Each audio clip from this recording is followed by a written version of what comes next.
You brought up Sunny G. One of the first matches you watched live, Sunil Gavaskar scored a Oh, century. yeah.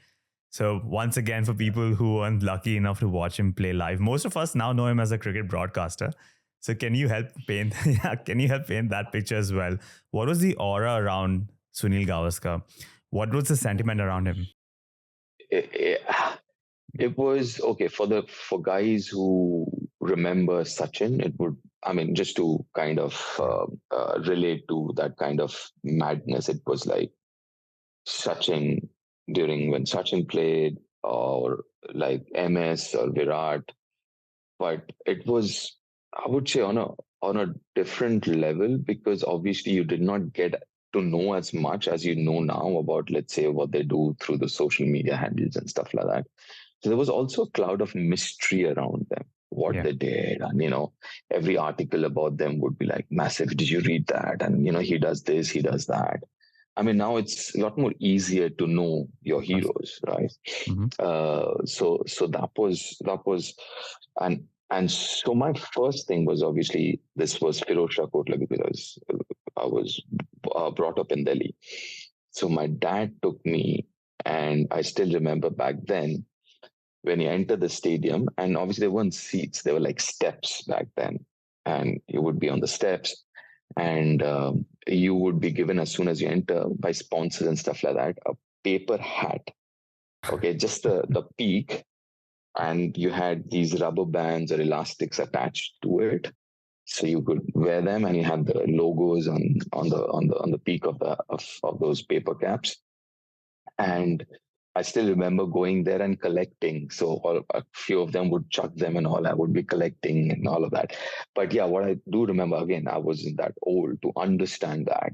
But my dad's a huge, and my family, everyone's a huge SMG fan.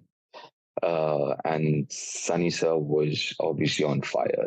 And obviously, there's a backstory to it, which obviously, because the number of fans in the house, would be like the test match before that, I think, was in Kanpur, and Malcolm Marshall had bowled a bouncer, and he got out kind of fending, and the bat kind of fell down, and that hasn't happened ever before. He's technically the most sound kind of ever to have played the sport, and the bat fell out of his hand, and there was this, is he like on his way out, is his powers are waning, Yeah.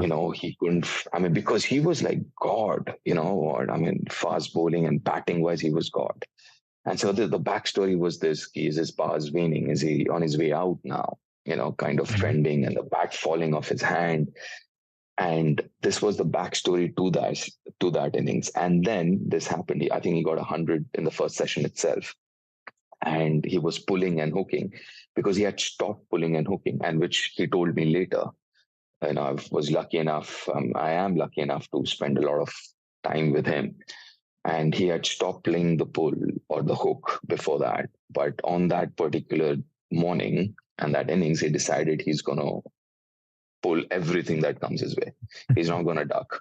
Yeah. And he did it, and he got that 100, and it was chaos. And it was chaos after that as well, just talking about that innings and how good it was. And it took on, because God, remember that in the 70s and 80s, West Indies fast bowling was scary. Yeah. For somebody to bat the way he did against them, and especially that innings.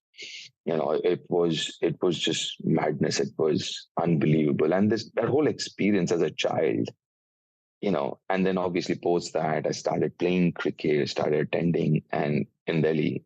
And every time the Indian team would come to Delhi to play a game or something, they would practice where I practiced, the National Stadium.